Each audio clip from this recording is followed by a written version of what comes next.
So Final Fantasy XIV has given me new meaning to the words story MMO, or perhaps the better term is a video game novel. I am progressing through the free trial experience, seeing what all the excitement and hubbub is about, and good gracious, people were not kidding about this game. I'm barely out of my newbie shoes and I have to fight a fire god? This game has no chill. Well, I decided that I would dive further into Final Fantasy XIV, and I promise you the story gets wild pretty damn fast. Here's what happened. So we pick up our adventure in Ul'dah after defeating the enemies inside the copper mines, only to save this absolute damsel in distress, who for some reason is on the ground. Like, why are they always on the ground? It's like the most vulnerable position. Like, run away, damn. Then this Backstreet Boy reject is screaming at her, saying that she stole something from him. I'm sorry, this dude is straight rocking the extra large nightgown and earrings with a faded goatee and possibly the worst haircut I've ever seen on an early 90s rapper. This dude is a travesty, and that's a lot coming from me. So they step forward to get her, and literally she scans the crowd and everyone walks away, and then there's my goofy ass Dr. Robotnik looking character. Guess it's my time to be a hero. So this insane wannabe throws an insult and my mustache just straight eats it. I guess this lady chose me because I was like the only one in the crowd who had a damn weapon. Like, does nobody have any weapons? Like a sword, shield, nothing? Just me and full plate metal and an axe? Okay. And these guys want to throw hands, so now I take on these guys one at a time. Why do they always do this? Like, legit, I have said this about every Dragon Ball Z anime episode that I can think of. Why do they always wait one at a time? Why not just go all in full force right at the beginning? Like, I don't know. Well, I ripped these guys to shreds. No problem. Then I think, where are the damn guards? Shouldn't there be some guards around here? Anyway, I finish off this dude, and this leads my marauder into having a caffeine headache, and I'm starting to see some things of the past about why people are coming to Ul'dah. And I wake from this fever dream only to have everyone standing around and clapping and cheering for me, like, where are the guards? So the boys to men imposter gets scared and runs away, and in the background, like, what the hell are these cat ladies in bikinis? Isn't this game PG? Well, I end one cutscene to enter another cutscene, and we see Y'shtola, and yes, I got her name right thanks to you guys. She apparently was watching me handle all these shenanigans, and then invites me to join the Scions of the Seventh Dawn, which is a clever name, and then she just power struts out. So I enter this new tavern to meet Mo Modi, who is standing on a stool. You can't see the stool, but I swear that she is definitely standing on a stool. The height just doesn't add up. There needs to be something there. Perhaps there's someone on all fours doing tabletop. I don't know. She is having vertical assistance. That is all I will say. Well, apparently there's another adventurer who's been waiting for me, Eda, and apparently she is not the best adventurer. But it seems like the leader of our party was killed and this lady was in love with him. And by the sounds of it, he was in love with me, ranting and raving about Caffeinated Dad. That sounds accurate. She runs off promising how she's going to be a better adventurer like me, but like, girl, I'm just as confused as you are. I wear Robotnik goggles and randomly faint because of a traumatic head injury. Like, I'm the example that you're trying to follow? Well, Momodillo here starts telling me about the Scions of the Seventh Dawn, and I'm going to read a small passage of this because this is exactly what I think her voice is, and I want you guys to suffer through this curse like I did. First of all, if you're wondering whether you can trust these Scions of the Seventh Dawn, you can. They're good people who've just made it their mission to solve some of Eorzea's most pressing problems. Of course, that ain't no small task, and so they're always looking for dependable individuals to join them. That would mean individuals like you, Caffeinated.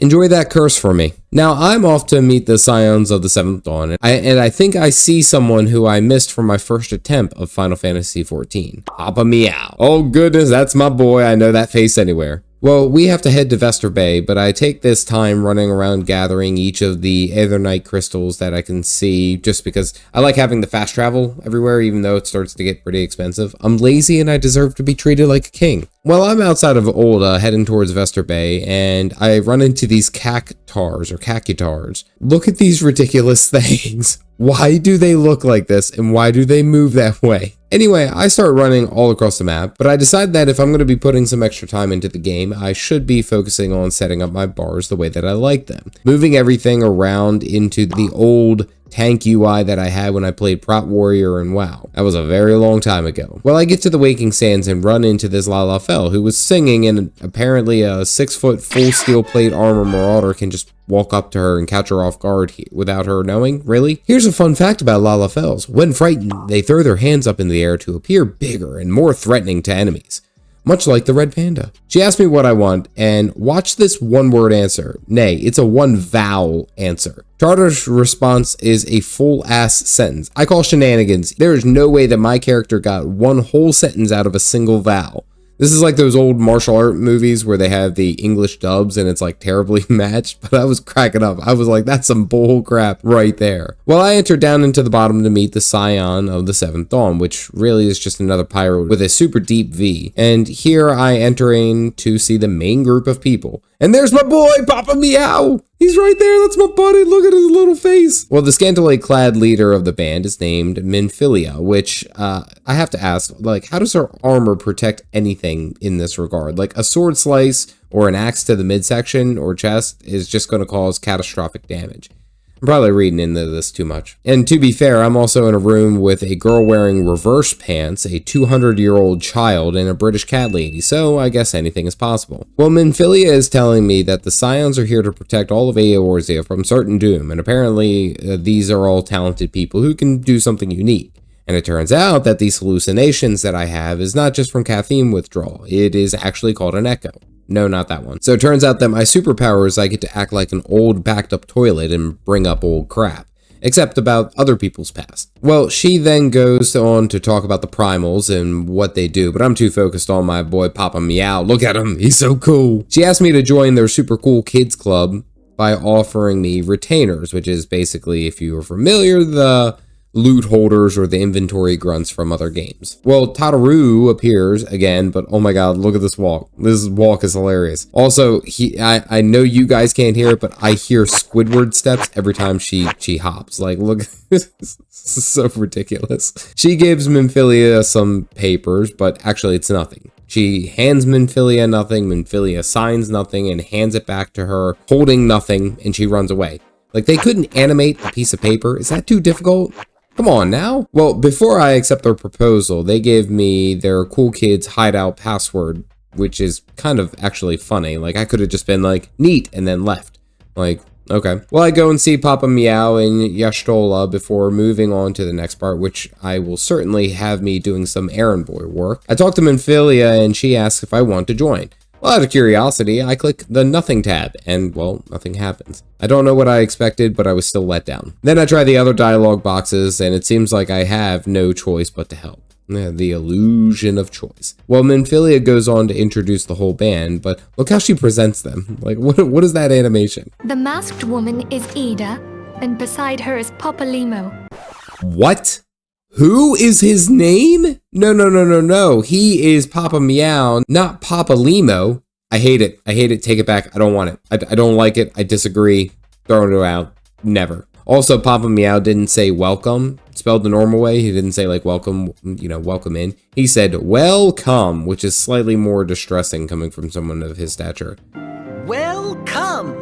Then we see Thancred, and this dude is straight up a very white voice paired with a Korean pop band look. Welcome to the team. Anyway, he introduces Yashtola, who we go way back, but then she says like 2 words to me. And then she introduced this Oriange, or Orange, which I'm sorry, his name is Urianger, and I will not apologize for it. He quotes something and ends up getting the "you better fix your effing attitude" look from Minfilia. And then we get our first quest as one of the cool kids club, and now we are off, traversing through the entirety of the GD desert. I get to the camp of Drybone to investigate some of the disappearing people, as well as some of the missing aetherite crystals. Well, I catapult into this pit and talk to Isambard, who appears to be just like some type of captain of this camp, I guess. It seems that there is a faction of creatures that are kidnapping people and sacrifice them to Ifrit, one of the primals. And I only got his name right because I got lucky and paid attention and heard someone else say it. Basically, that's what it is. Well, after doing a full sprint for 10 miles, I grab up some corpse, only to get attacked by some of these Amalja people. I easily dispose them, but then when I go to pick up the ripe corpses to return them to Isambard, and like Just straight up, Caffeinated Dad just puts them into his inventory. Where do they go? You're not holding 3 bodies and like running the way that you are. Well, that doesn't make sense. Make it make sense to me. Well, it seems now we need to look at the investigation of missing people, and I run inside to find our boy band bitch. Like, come on, just let me throw like 1 punch. I'll say he slipped. I promise. Come on. Well, he denies knowing anything, and his character's name is Ungust, which is stupid. You have a stupid name and a stupid look, and you should feel stupid. Anyway, I step outside to talk to some of the villagers, only to be tracked down by Galactic. Galactic knows where I am at all times. Galactic is everywhere and everything. Well, Ungust says that there is no problems in Ba Sing Se, and Isambard has another idea. Let's go to the local church and shake down some of the priests, which, now that I say that doesn't sound that good. Also, this lady is on a whale. Well, we go to the church, and they ask me to lay these corpses to rest at a gravesite and embalm the corpse, which legit, I just throw some rocks on it and said good luck. I don't know, I'm not a mortuary assistant. I then get turned to Sister Aursen, probably saying that one wrong, who apparently has a really good relationship with the people of the village, but doesn't have any idea what's going on either. This is really just me yelling at a lot of people and nobody having an answer, which is accurate. Well, I get back to Isambard, and then Thancred rolls up and straight out accuses Aursen of sending people to be abducted by the Ifrit people. It's a bold strategy, Cotton. Let's see if it pays off for him. I come out of this cutscene and Galactic is doing push-ups. I'm not gonna lie, after a while here, Galactic is probably gonna be jacked. Like, you know, we did squats in the last video, we're doing push-ups in this one. We'll get there, don't worry. Well, we head back to accuse Aursen of shenanigans. We need to talk to some of the townfolk. I sprint off away from the town, and Galactic is in hot pursuit. And then I turn the corner and he straight up is in like a Mercedes-Benz. What is this? Get in, loser, we're going shopping. Apparently Galactic read some of the comments of my previous video about offering a lift for me in some of the 2-seater mounts. Well, I told him that the experience of a new player is me running around. So he pulls out some daggers and straight chases me down. Look at this, this is frightening.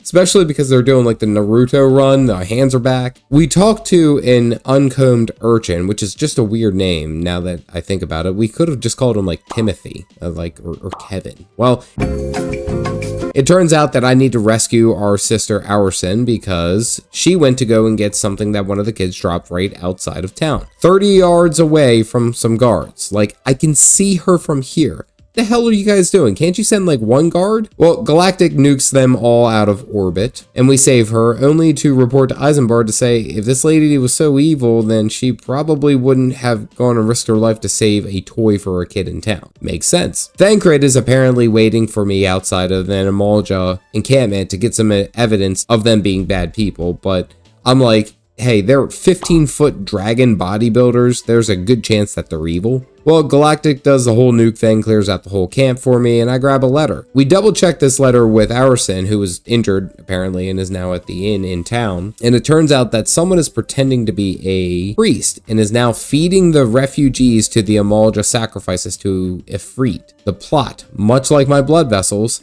thickens. Well, we find out that the disguised priest is recruiting people just outside of town, so Thancred and I pose as refugees, but I have seen this cheap beard before. Nope, it is that asshat Ungust, on tour with 98 Degrees. I knew it! And it turns out that Ungust was just trying to protect his village by telling the Amalja where the aetherite minerals were being shipped to. And apparently he was also sacrificing innocents for his own safety in his own town. Like, legit, this dude is just like one of those scummy villains. Oh wait, he was also getting paid a crap load too? Yeah. Well, the Stash has had enough of Ungust, and he starts to freak out, but he still doesn't tell us who's leaking the information of the Immortal Flames patrol route. Remember, the Immortal Flames are basically the military here in Ul'dah, led by the angry wife beater guy. Well, I come out to find Galactic doing more of Chest and Try Day, but I don't have time for those shenanigans. We need to go back to the Silly Scion hut and report this to Minfilia. She bounces us off to some random place to go look for, and I'm quoting, Mutamix bubbly pots. Like, come on, y'all. I'm trying to take this game seriously, but these names I feel like are purposely done to make you think that it's ridiculous. There's a character named Bubbly Pots. Are you serious? I walk out of the Waking Sands to find this. Nope. I don't have time to unpack this right now. Apparently, Galactic has a jet-propelled turtle that can fly. That is not something that I could even begin to think I would say when starting this series. Well, Galactic asks me to get on his Blastoise, and I deny him again, not to ruin the experience. And oh my god, this dude's driving a tank. I want a tank so damn bad. In this far off little corner, we go to talk to Bubbly Pots, and what kind of anime entrance is this? I can't even, like, this is straight, like, Gollum from Lord of the Rings, like, it's ridiculous. Well, he does a little rain dance and summons lights into his hands, and then gives me nothing.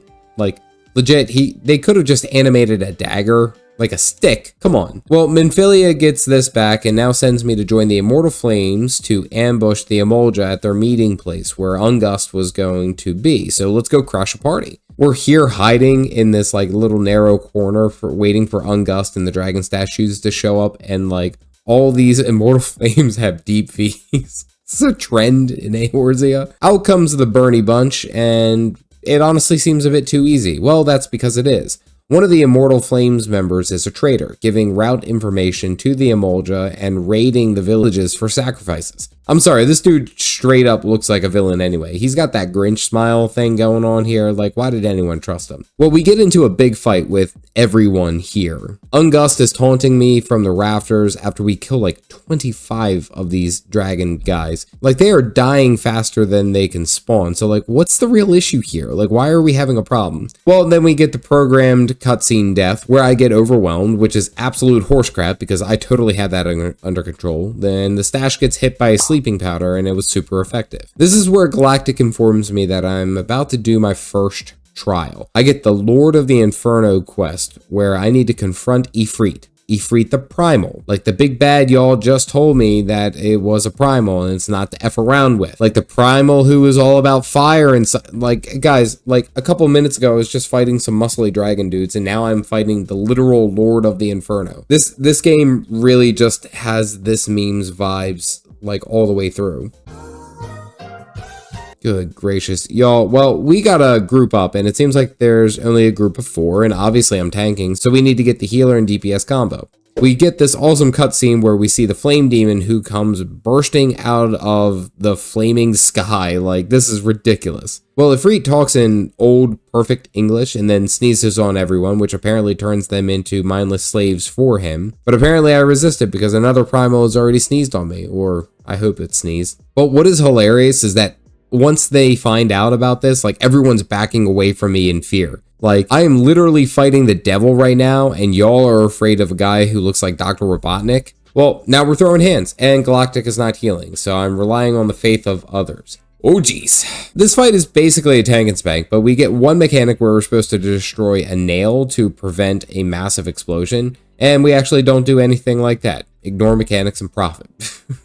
After all that blustery, fiery show, the fire god goes down pretty quickly, and now we get a flame crystal, and followed that up with an immediate Legend of Zelda vibe scene of a fire crystal, and it looks like we're gonna have to collect quite a few of them. Well, waiting up on the ledge, which all good villains do, is Nero from our Darth Vader tribute band. It seems like I am on their radar now.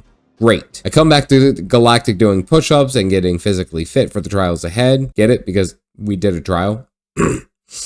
We get back to Minfilia to talk about what happened, and then Thancred explains how primals come to be. Basically, they need Aether crystals and faith, which I just kind of run off of coffee and the faith that there is more coffee. Respect. Well, the reason I didn't get persuaded by the Spicy Boy was because I have this echo thing, which is probably something I should visit a doctor about, but it makes me immune to primal influence. Well, then Thancred explains to me that once a primal has done their hot breath blast on people, it makes them a thrall for life, meaning that there is no going back. The only alternative is to unalive those who have been thralled.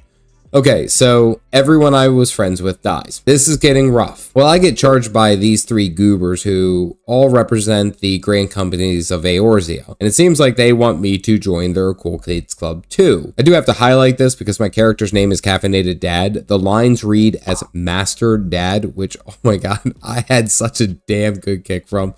That was hilarious. Well, Minfilia says that I should hold off choosing until I go and see the remembrance ceremonies for the 5-year calamity mark, which is fair. Galactic tells me that it's time to do a new dungeon, which I'm absolutely down for. We get to this place called Halatali, hot tamale, which seems pretty cool for a dungeon. So we join. Galactic is finally healing, and we cruise through this whole thing pretty much no issue. But also, I do want to point out that there was another character in this dungeon whose name was Galactic Milkman. Unrelated whatsoever. After pushing through this dungeon and clearing it fairly easily, we get down to the bottom to fight a giant bull minotaur dude. I actually don't really know what I did, but we killed him. Yay! I also got this really cool music roll thing that lets me play music at my special in place. That's pretty nice. Then Galactic drags me back into the dungeon because he wants to show me something, and he says that he wants to show me limit breaks. This is something that I've noticed, especially when we are in grouped content, as it seems to be like a shared experience that grows the longer that the group is in combat. Now, what's even cooler is that this limit break of level 3, every job has like a unique animation when used. But it's like a party-wide bar, meaning if one person uses it, then it depletes the bar and the effect goes away. Also, the Marauder Warrior limit break is just absolutely epic. I literally summon a massive rock shield out of the ground and slam it with a flaming axe. Like, come on! Oof. But also check out the Machinist. I have to keep my eye on that one. So let's go ahead and review this leg of the journey. The story is definitely picked up significantly, going from meeting some special people to fighting a literal god-like devil creature. Like, damn, Final Fantasy XIV, slow your roll. Ain't nobody need this level of pushiness, good gracious. Kidding aside, this has actually been a fantastic journey learning through here a bit more about the different areas other than Limsa Lominsa, but more specifically the new creatures and more information of what lies ahead. It seems like the primals are going to be our focus and our big bad through our initial journey of a realm reborn, because each time we get a crystal, it seems to be symbolizing killing another primal creature. This actually has me excited to see what we will do in fighting enemies down in the long run. And not to mention the Darth Vader tribute band lurking in the background, which we will have to fight. I guarantee it, we're going to have to fight these guys at some point and deal with them. But as far as class progression, that is where I lacked on this leg of journey, mainly because I got swept up into the whole Ulda shenanigans, that I actually didn't search out for a Marauder's Guild to level this up. Galactic has also hinted that I should be eligible to level my Marauder up to a warrior, but that is something I'm going to have to dig into and find out more about in the next video. Interestingly enough, I can't wait for more grouped content. I'll be honest with you. I've done some Guild Wars 2 raiding and fractals and dungeons, and it was alright, but I haven't done true progression on a boss since my World of Warcraft days. I don't know if I can get on that horse again wholly, but it might be fun to try it here and there. Now we are getting into the faster paced section of the story, and I am all about it. If you missed my first steps into Final Fantasy XIV and want to see what my initial thoughts were, click this video here. Otherwise, stay caffeinated, folks.